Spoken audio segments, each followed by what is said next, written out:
Excited for what the future holds. Great, and just another question Hola. to close our participation. It's unreal. What is the impression you got the second time you are watching or listening to or reading? Was it really cool? Was it better than last time? How was it? Honestly, it's the second time I've been here, and the fans, I almost the fans here aren't spoiled yet. You know, they don't get wrestling every single week, so they appreciate the wrestling you do get. They appreciate seeing the stars from overseas. It was really cool.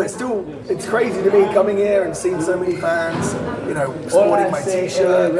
I'm like, how have you guys watched me wrestle? You know, like, I grew up in a small village from England. You know, obviously I got to wrestle in America and all over the world, Japan.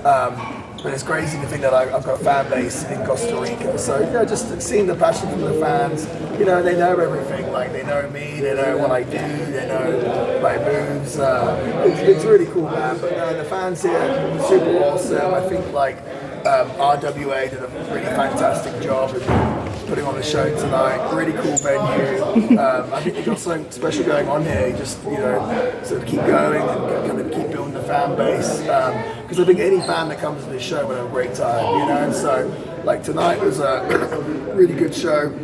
I think from here we just can sort of continue to build, you know, just keep putting on great show after great show. And I think we can really build a great scene here. It kind of reminds me of the scene here of like how the UK was maybe sort of 10, 15 years ago, and we kind of had to slowly build from pretty much nothing, you know. So I'm very hopeful for the future of wrestling here in Costa Rica, and I think RWA is, you know, the place to be, and you know, the company to kind of drive that forward.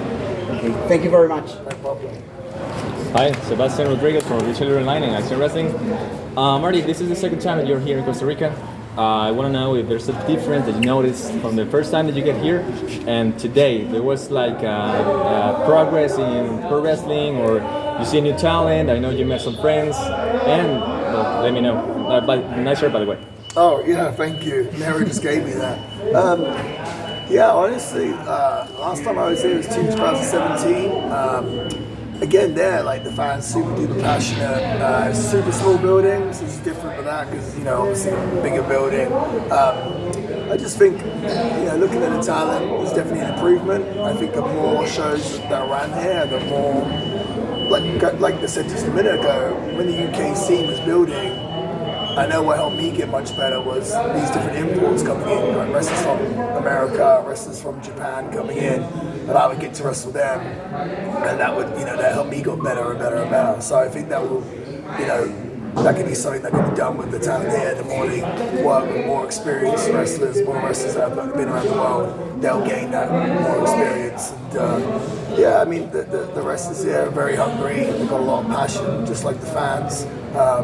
So yeah, I expect, to be honest with you, I'd like to see it going up. Like, I think, I was saying a second ago, I think it can be a really, really healthy scene here. So I'm excited for what the future holds here in Costa Rica. Yes, and well, here RWA and SWC are growing some talent. They are making debuts all here and a few shows ago. What would you like to say to that talent that is coming here in RWA and any other company? The talent that's coming here? Yes, what's your message? You're being a veteran wrestling for so many years. What would you like to say to that talent that is hoping and dreaming with being someone like you? I always say, like, with wrestling, just like anything, if you want to make something of it, you got to put like your 10,000 hours in, you know? And it sounds like a lot, but I just think if you stick at something long enough and you really, you know, just don't give up and stick at it, like, eventually something will happen for you, you know? Just like these guys that keep running the shows, you know, you've got to build up that rapport with the audience, and that's what the wrestlers here now are doing. Now they're getting that exposure. Obviously, it's an easier time with social media and, you know, being able to put matches out there that the whole world can see. So it's just about building that exposure, you know? Like, I built my fan base and going, you know, different places and places slowly but surely, you know, after years and years of grafting, you kind of build that fan base. So it's just the same what they're going to have to do here, you know, and maybe something here like a weekly show or something would help the guys just get more exposure. It's all about exposure, you know. But I think like a show like tonight, Vendetta is sort of a great start. I think with guys like myself, Gordon being on the show, there's some new eyes on the product, you know.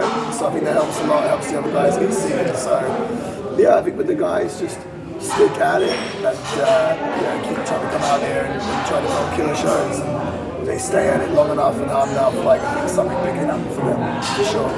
Awesome, thank you. Was you expecting that kind of crowd today? What's that, sorry? Was you expecting that kind of crowd today? I never know what to expect, man. Like I said, I've been around a long time and been many places, and you never know. I've wrestled at the Tokyo Dome in front of 45,000 people, but I've also wrestled, in front of 20 people. So you never know what to expect. You know what I mean? And that's the beauty of what I do, being an independent wrestler. I just it's a different experience every single time. I was over the moon tonight. Like I said, the fans are so passionate. Felt a lot of love tonight. It's nice to feel loved, obviously.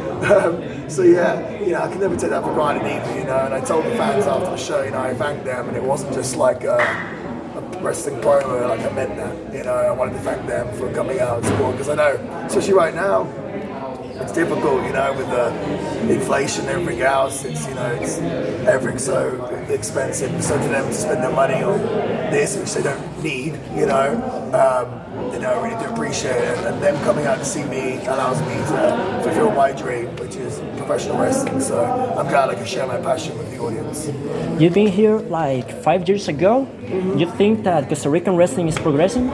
Do I think it's progressing, getting better? Oh, absolutely, yeah. I mean, even tonight, the production, the screen.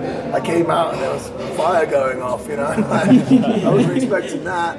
I was like, what the hell? That's awesome. Like, there's better production values here than some like bigger companies, So I think just like with that stuff, that's important. I think the show was being filmed on like a free camera shoot. We had a monitor backstage, which, again, a lot of shows, no chance of that happening, So, no, I think it's been very well organised. We've been looked after really well. And, so I'd definitely like to come back at some point. And I'd like to come here and help grow the company as well. I'd like to work with the talent, try and, get their level up. And it's just the way they're going to get better, just working with more experienced guys. But no, 100% progress since I was last here, yes. And to finish, which one do you prefer, Bullet Club or Villian Enterprises? Oh, Villian Enterprises every time. I got the trademark for that thing, so Villian Enterprises, absolutely, yeah. I didn't, the Bullet Club stuff, I didn't get crazy royalties on, but Villian Enterprises, that's all mine, so we'll go with that. Thank you, man. Marty, 2 questions for El Cuadrilátero. First, every match has something unique. Every match has something that you always that stands out. With your match with Neto Del Rey, take into consideration that he sees you as an idol. He had the match of his career. Do you think that there was something special tonight with this match with Neto Del Rey? Well, I always say every single match you have, the match gives you some kind of a gift in the terms of like what story you tell in the match, And today I didn't have to think of a story to tell because the story was already there, Like he grew up watching me, I'm one of his heroes, one of his idols, and what an amazing story that is to tell, what I mean, to the audience. So like it's not every day that I wrestle someone that has a tattoo on me, what I mean? So yeah, it was special, It was just as special it was for him. It was special for me, Like that's super cool for me, Like I appreciate my fans so much, and I'm just doing what I enjoy to do, like what I love to do. So if other people get enjoyment out of that, if I can help other people, if I can put smiles on faces, that to me is, that means a lot to me. Like obviously I do this and do it as a living and everything else, but if I can leave a memory with someone, if I can create some kind of legacy, if I can bring enjoyment to people, that means the world to me. So yeah. Awesome. And one last question. Following your social media, I've seen that you've been, practicing jiu-jitsu like a lot. This year you also had like a competition. So can you tell us about, this side of you, that you're practicing? It's funny. I got in the ring with Flip before the show. We decided to shoot, and Flip fancies himself as a bit of a tough guy, but boom, I tapped him out, triangle choke in the middle of the ring. You little really bitch, funny. yeah, he was tapping. He thought he had me, you know. Flip thinks he's a tough guy, but no, jiu-jitsu, honestly, when I first started doing wrestling, I did a lot of catch wrestling when I was really young, and I always loved that side of wrestling. I always wanted to do it, but I was just so focused on the pro wrestling, and I was always worried that if I did, you know, jiu-jitsu or MMA, I would get hurt and it would affect my pro wrestling, you know, affect my living. But about a year ago, a friend of mine that's black belt in jiu-jitsu opened a jiu-jitsu gym, and I was like, okay, this is the time, this is my calling. So I've been training, you know, 4 or 5 times a week for about a year. It's definitely a passion of mine. It's like another avenue. My life has always been so like pro wrestling. So to get to do jiu-jitsu, it's almost like therapy for me. You know, like when I'm rolling with people, I can't be stressing out about things. I can't be worrying about things. Because all I can focus on is, you know, rolling right there and then. Like, all I can focus on is trying to escape, trying to grab a submission, whatever it is. So it's kind of like therapy for me, you know, like murder yoga, we call it, you know. So no, I love it, and I'll probably compete again at some point.